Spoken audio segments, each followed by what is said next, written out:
you're getting on. Sat by the fireside, pondering on. Picture book, pictures of your mama, taken by your papa a long time ago. Picture book of people with each other to prove they love each other a long time ago.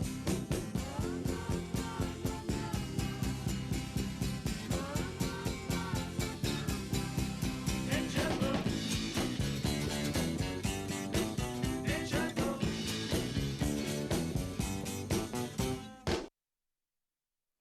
Welcome to Gulfstream. Today, it's been the day we've all been looking forward to, the marquee day of the championship meet at Gulfstream Park. We're getting set for a 14-race card highlighted by the Curlin Florida Derby as race 14 of 14. I'm Acacia Courtney. So glad to have you with us. And once again, we're really so grateful to all of you who have supported us throughout the championship meet and especially through the last couple of weeks. And if you're rather new to the sport of racing or new to following Gulfstream Park, welcome. And we're so happy to have you tuning in.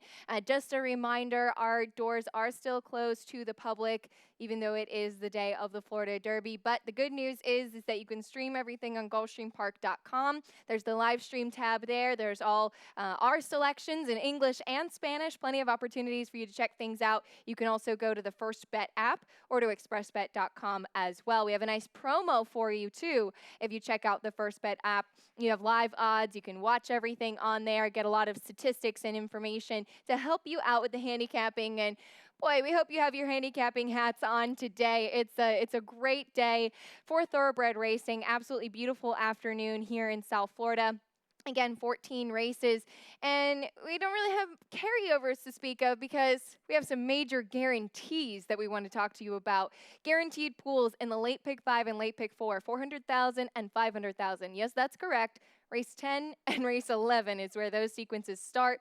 And the estimated pool is $5 million for the Rainbow Six. But today, it is a mandatory payout. That means everything must go. You can get in for as low as 20 cents, pick the last 6 races on the day. There were no singles in the jackpot yesterday, so we have about $1.5 million already in the pool just to begin. So hopefully you're going to take a stab at that because everything must go in the Rainbow Six. Going to be, I think, a gigantic pool that you're really going to want a big piece of as well. We're also offering 3 pick 4s today. The super high 5 in any race with 7 or more runners and a couple of pick 5s as well. And we'll kick things off in race number 1 with that first pick 5, and we'll show you my ticket.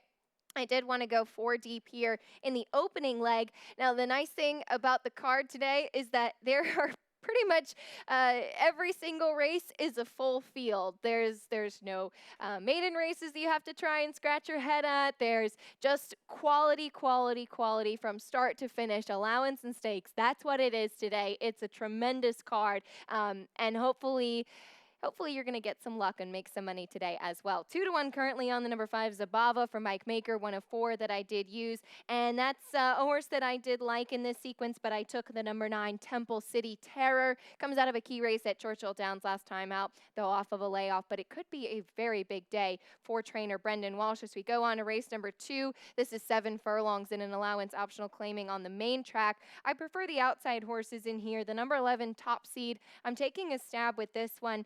Broke his maiden very impressively first time out for Shug McGahee. Normally we see this barn maybe give them a race or two. I think that this one has the makings of a good one. Gets Joel Rosario board. And the number 10 Gump turning back in distance today. Could be an interesting spot for that one. Second time out for Safi Joseph Jr. and picking up John Velasquez. Third race today, we're back on the turf, 1 1/16 miles for this allowance optional claiming for 4-year-olds and upward. And the number 3, Largent, I think is going to be a pretty short price, but I think he's going to be tough to beat. Here's a stat on trainer Todd Pletcher over the past 5 years, and it's a pretty specific stat. And obviously Todd runs a lot of horses, particularly here at Gulfstream. But on the turf, with horses finishing in the money last time out, third off the layoff just at Gulfstream, 16 for 35, a tremendous 46% win average, 66% of the time in the money, and a $3.02 ROI. That's an incredible ROI for Todd Pletcher as well. Luis Saez aboard. He's ridden this horse in all of his 4 starts. He's still lightly raced, and coincidentally, all of his 4 starts have been here at Gulfstream. So I think he's going to be really set up for a nice race today. Looking forward to seeing him third off the bench, which has proved to be a very productive move. We'll go on now to race number 4. This is our first stake race of the day, and this one is the Cutler Bay. We're going a mile on the turf, and been looking forward to kicking off these stakes. We have 10 stakes in total here on the Florida Derby undercard. Your morning line favorite is the number 6, Fatalogy, who was super impressive last time out, coming in off the layoff for Brendan Walsh. As I had mentioned, could be a very big day for this barn. Florent Giroux is going to be aboard Vitalogy, who did things very impressively last time out, winning the Grade 3 Palm Beach. So he'll try to make it 2 for 2 here at Gulfstream and off the layoff. And he's been pretty well traveled as well, that colt by No Nay Never. We're also getting to see the return of Decorated Invader. We'll go back to his 2-year-old season and watch this replay from his win in the Grade 1 Summer, a Breeders' Cup win in your in race. There he is on the outside in the black cap with the West Point colors. And he had a big closing run on a yielding turf course as well. Going into the Breeders' Cup juvenile turf after this, he had a nightmare trip, finished a troubled 4th, and was a horse that a lot of people thought might have even been best if not had a better finish than 4th with a cleaner trip, but he finished up really nicely, and I love how he pulled away from the rest of the field. I did give him the nod in here today, but Vitalogy is going to be a very tough foe, and I use both of those horses when putting my early pick 5 ticket together. So looking forward to seeing Decorated Invader back, Vitalogy as well, and curious little nugget in here, Summer to Remember and Decorated Invader actually faced each other in both of their first starts at Saratoga, and that's proved to be a pretty key maiden special weight race as well. Summer to Remember for Todd Pletcher got back to the winner's circle last time out after finishing a good 3rd in the Grade 3 Kitten's Joy 2 back. And Todd had told me on that day he hadn't really hoped to go right into graded stakes company. He had preferred to try allowance first, but he wasn't able to get into the race. So they tried graded. He ran a good 3rd. Got the win in the allowance company last time, and I imagine we'll see him even sharper today. And the 3, Get Smokin'. Can't ignore his early speed as he's run well in a couple of stakes races in his last 2. We'll go next to race number 5. This one is a mile on the main track. We're back in allowance company in here for the 4-year-olds and upward. I did land on the number 5, Chewing Gum. Fun name, I would say, for trainer Bill Mott. I mean, this horse came in off of a bit of a layoff on the Pegasus undercard in that monster Grade 3 Fred Hooper. He was drawn outside, 13 of 14. It was a quick pace in there. He was never really able to kind of get position, and he did win coming from far off the pace 2 starts back, but I think he's the type that is better when he can be a little bit more tactical. Obviously, he's got a better post today, being in number 5. So I've got Bill Mott, and I've got Chad Brown with the 3 network of Fact 2s. Hasn't run since the beginning of December. That's where he was running in the Grade 1 Cigar Mile. Prior to that had been very, very sharp, finishing 2nd in both the Remsen and the Nashua in 2018. We'll see if he can recapture some of that early form. We'll go back into stakes company now for race number 6, the Grade 3 Hal's Hope, to be run at a mile and an 1/8 for 4-year-olds and upward. And I like to say Bodie Express has almost a little bit of a cult following, if you will. He's been a very fun horse to watch, and I think since he ran pretty much the duration of the Preakness Stakes without a rider, he's kind of got his own little fan club after that. Now, he is the speed of the speed, I would say, in here. He is a run-and-go type. His question mark has been that he certainly does have some pre-race antics. If you look back to the Harlan's Holiday back in December, he really had kind of run his race almost in the starting gate before the race even started. He expended so much energy beforehand. I will say he ran pretty well in the Pegasus World Cup, breaking from an outside post, having to show that speed, and then trying the Gulfstream Mile. There was nobody beating Mr. Freeze that day. and he did run a pretty pressured pace. Though I will say, his last couple of races, he has really taken a big step forward mentally. I've seen a big shift in him. That's why I like him in here today, and I prefer him going 2 turns versus the 1 turn mile last time. I just don't think that was the name of his game. So hopefully he's able to get back to the winner's circle today. Like I said, he's got a pretty fun following. After that, this is a very competitive race, as it seems are all of our stakes on here today. The morning line favorite, in fact, in the Howell's Hope is the number 6 American Tattoo, who I didn't use in this spot. I know he was well beaten in the McKnight. He has the opportunity to kind of prove himself, but it almost seems like he wants a bit more than a mile and an eighth.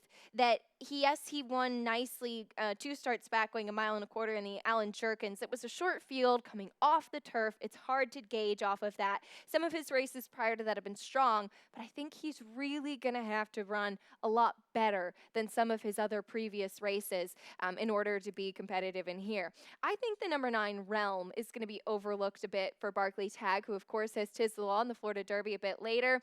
He's been running against good company, and maybe it's going to be tough for him to try to get there into the winner's circle, but he's always right there. He's absolutely, I think, one that should be able to grab a piece. And speaking about Todd Pletcher and American Tattoo, I did prefer his other horse in the 3, You're to Blame, who is coming in off a layoff, but he likes it here at Gulfstream Park, and I think this is a good distance for him. Turning the page now to race number 7. This is the Sanibel Island, presented by U.S. Foods. 1 mile on the turf for the 3-year-old fillies. And the number 8, She's My Type. Now, she, I think, last time out in the Swedish Chant, she ran really, really well behind Cheermeister, who's also in here. Cheermeister in her last couple of races, take nothing away from her. She's really gotten kind of a comfortable lead. Nobody's really pushed her along on the front end. I don't really see that happening again in here. She's My Type is going to need some speed to be able to close into as well. And I don't think that she handled the turf with moisture in it last time. It seemed like she was kind of spinning her wheels a little bit and was forced to be a little bit more forwardly placed than she typically is. She's kind of that late running, very potent kick type of horse. And just looking at how she won in the Ginger Brew in her maiden race, I think that coming from off the pace is what she does prefer. So hopefully she gets a little bit of pace to run at in here. The number 11 Highland Glory, meanwhile, she's only run once on the turf, but here's another big chance for Barkley Tagg on today's card. We'll show you her turf race because it was very impressive. She's the number 8. She is the full sister to multiple stakes winner, Grade 1 placed Highland Sky, also trained by Barkley. And talking about a good field, Mamina's team and Cat Lady, they both came back in their subsequent starts, and while neither of them won, they both ran very, very, very good races. This race has in general produced 2 next out winners with Beyer speed figures of 71 and 63. It's been productive.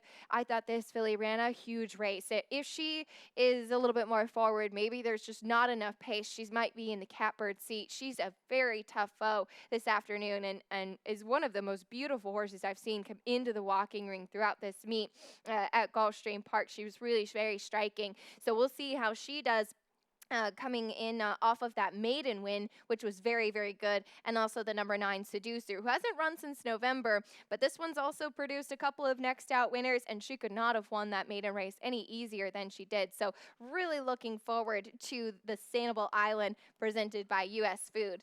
Let's go now to the Sir Shackleton in race number 8. We're still not quite at the Rainbow Six, but we're getting there. The number 10 is going to be my top pick, He Hate Me. This is my long shot play of the day for Stanley Huff. Luis Sai is going to be aboard. If it's anything like the last couple of days, he won 5 races yesterday, 5 races the day before. It seems like he's really just made smart move after smart move. And has piloted this gelding to victory before. He's been running in some good company. He's been right there.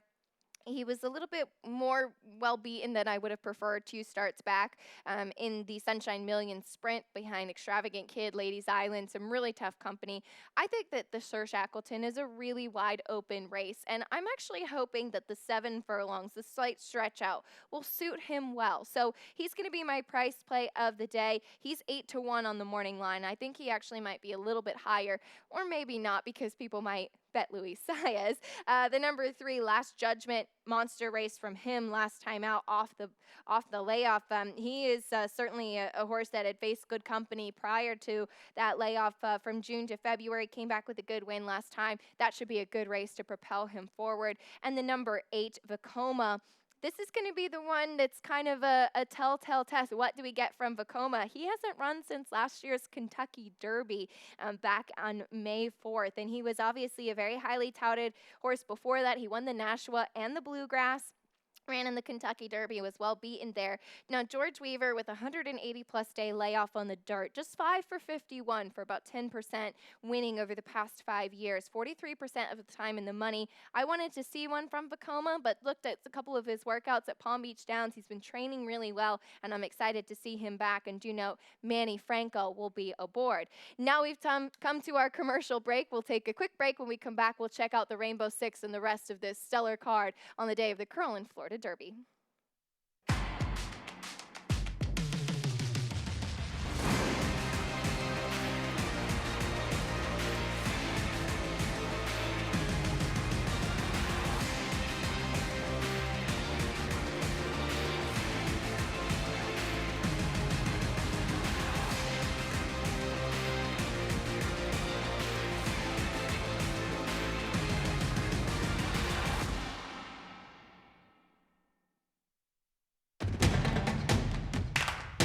And they're off.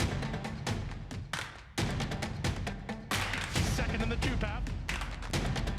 Round on first inside. Race.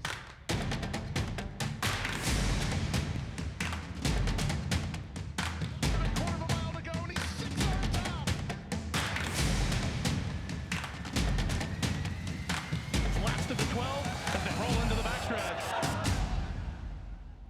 Welcome back to Gulfstream today. I'm Acacia Courtney. So glad to have you with us on the day of the Curlin, Florida Derby. We've tackled pretty much the first half of the card, and now we're on to the last 6 races, which does kick off our Rainbow Six, and it is a mandatory payout today. That means everything must go. Still is a 20-cent base wager. We'll show you my ticket here. I did end up going a bit more expensive, obviously, than normal.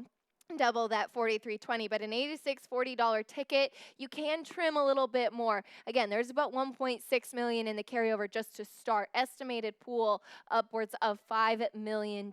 So take a stab at that. Everything must go, and it's all stakes from here on out. So what's not to like? There is my ticket. I went 4 deep in race 14, which is the Florida Derby.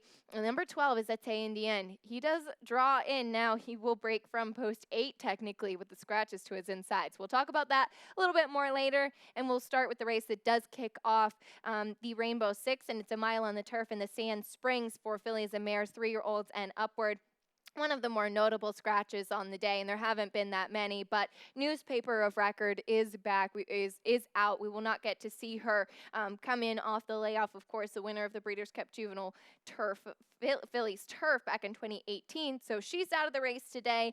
I did go with the number 2, Zofel, for Brendan Walsh, and this filly, boy, she's had a tough time with the post position draws in her last couple of starts. From post 12 last time, from 10 of 13, 2 starts back.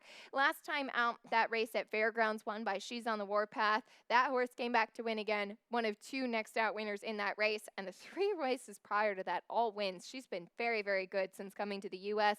Gets Joelle Rosario aboard today. And take nothing away from the 7, Get Mother a Rose. She's also flattered by the fact that she won the Honey Fox last time out. Her second place finisher, Silver Kitten, came back to win yesterday in nice fashion too. So flattered by that, and we'll see if Get Mother a Rose can make it 2 stakes wins in a row for Tom Bush. Manny Franco going to be aboard Get Mother a Rose today. We'll turn the page now to race number 10. It's the Grade 3 Orchid presented by Rude and Riddle. A mile and 3/8 on the turf for the fillies and mares, 4-year-olds and upward. And it does start our late pick 5. Here's a look at the ticket. I did end up trimming a little bit in a few of the races. Still going 4 deep for a $48 ticket. Again, it's a $400,000 guarantee. Starts in race number 10 with the Orchid, using just 2 horses here in this first leg. And we'll start with the number 6, Mean Mary, because she's trying to make it 3 in a row, and I really liked her last time in the La Provence. She got bet down, and boy, did she run to that money that she took. We'll show you that stretch run. And speaking to Luis Saez after that race, he said she just relaxed so nicely. There was no catching her. She ended up winning this race by 5 lengths, and that's a race going a mile and a half. She wired the field. She just kept pulling away. So impressive on the undercard of the Pegasus World Cup. Again, she got bet down, but she pulled away and did it beautifully. I don't think that she's really going to have a completely uncontested lead today. There is maybe some other speed in here. Certainly, Elizabeth Way showed speed last time, but she also came from off of the pace really impressively to win her maiden. And I spoke to Roger Atfield after she won the very one last time out, and he said he really didn't expect her to be showing speed like that. It's a distance race in here. They're going a mile and 3/8, so I don't put too much stock in the post 12. She is going to have to get some position early on, but I like that she's shown she can show speed. She can also come from off of it if needed. But this filly by Frankel and Mean Mary, a filly by Scat Daddy, they've just been so good lately and in very good form. Both of them looking to potentially make it 3 in a row. And then we have the number 7, Cap de Crew, who's been right there. She had trouble. She was bumped up. She just never really had a place to run last time out behind Elizabeth Way in the very one. But her races prior to that were very strong. She was beaten just ahead by Mean Mary in that allowance win here at Gulfstream back in December. Unfortunately, she just hasn't been able to take that step forward and get to the winner's circle. But if there is any sort of pace up front, she should be able to close. We'll go now to race number 11. Boy, another exciting race that we've been looking forward to. It's the Fasig-Tipton Gulfstream Park Oaks, a grade 2 event for the 3-year-old fillies. Mile and a 16th on the main track. And for many of these fillies, it's going a mile and a 16th for the very first time. The starting point should probably be the number 9, Tonalist Shape, because she is rematching with Spice's Nice. Now, they both come out of the grade 2 Devona Dale last time out. And I will say, I haven't been the biggest Tonalist Shape fan all along, but here she goes and she makes it 5 in a row. She's 5 for 5. She's undefeated. She beat the $1 million Curlin filly for Todd Pletcher, which is Spice's Nice. They're the number 6 in the green cap. And here's something I think is important right here, too. Hearing from John Velasquez afterwards on Spice's Nice. He said she was almost kind of jumping shadows in the stretch. She got very distracted. I think that she is really going to appreciate getting to go 2 turns this afternoon. So that was kind of the deciding factor for me about picking Spice's Nice this afternoon. Being by Curlin, looking at how she finished up the race, maybe still a bit green as well, she's a very big filly as well. She's been training in the mornings all along with some of Todd Pletcher's top colts who have been impressive maiden winners here at Gulfstream. So she should appreciate the 2 turns. Again, Tonalist Shape, she's done absolutely nothing wrong as of yet. We'll see if she can make it 6 for 6, though she will have to go 2 turns for the first time today. Another horse I'm really intrigued by is the number 4, Lake Avenue. I think that she's going to run a much better race. I think she's better at 2 turns. She's also going to be second off the layoff. She's already won the grade 2 Demoiselle going 9 furlongs, so we know distance is no problem for her. Looking forward to seeing who maybe the next Gulfstream star filly will be, and if Tonalist Shape can keep her undefeated record. Really an excellent race. Looking forward to that. Race 12, talk about an excellent race. Here's the Kitten's Joy Pan American grade 2 going a mile and a half. One of my favorite races, and certainly the race does revolve around the number 9, Zulu Alpha for Mike Maker. He's coming in off of a 2-win streak. He won the McDermott last time out here at Gulfstream. He also won the Pegasus World Cup Turf 2 starts back. Now, he has just been, he's been so good, and he is a big, solid type of horse. And hearing quotes from Mike Maker saying that, yes, he carries a lot of condition and size with him, but he hasn't lost any of that. This race was not the ultimate plan for Zulu Alpha. The plan had been to go into the Old Forester on the Kentucky Derby undercard the start of May, but not really knowing when other distance turf graded stakes races were going to be run over the next couple of months. Connections opting to go where they know they can run over a turf course they know their horse loves and try this spot.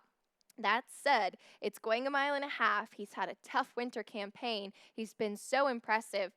The horse that I think is going to be so happy to get back to a mile and a half which is funny to say that kind of a statement, is the number 1 Channel Cat. This horse for Todd Pletcher, he last ran in the Pegasus World Cup Turf. He was bumped at the start. He just never really had an opportunity in that race. His race in the Fort Lauderdale was very good 2 starts back, but 9 furlongs was way too short for him. He was beaten just by 3/4 of a length, and he really probably was the best horse in that race. He's been freshened up since the end of January, training really sharply at Palm Beach Downs, and Todd Pletcher has said all along, as a typical English Channel, he's gotten better as he's gotten older and as the distances have gotten longer. Also curious about the number 10 Focus Group purchase at the sale now with Christophe Clement, who did notch 2,000 wins yesterday. A couple of chances today to make it 2001. Louis Sy is going to be aboard this one. This horse actually won the Pan American last year when with Chad Brown, so we'll see if he can also defend his title. Race 13, we're getting there. The Grade 3 Appleton, 1 mile on the turf for 4-year-olds and upward. And this was the kind of race I said, you might want to maybe even just throw a dart at the wall and see what you get as far as who can win this race. It is an incredibly competitive field. I like a horse who's, I believe, 8-1 on the morning line, and that is the number 3 March to the Arch, who had a nice win in the Sunshine Millions Turf 2 starts back. He was coming out of running in graded stakes company, beaten a length in the Shadwell Turf Mile prior to that. So Sunshine Millions was a nice opportunity to take advantage of being a Florida bred. He went right back into graded stakes company at Tampa last time out and was beaten just ahead. I actually like him in this spot. I think a mile might actually be his best distance, and so I'm going to get a price on him. It's a very wide open field. You have the top 2 finishers from the Canadian turf coming back as well, which was also a really tough group that looked like a pretty wide open race.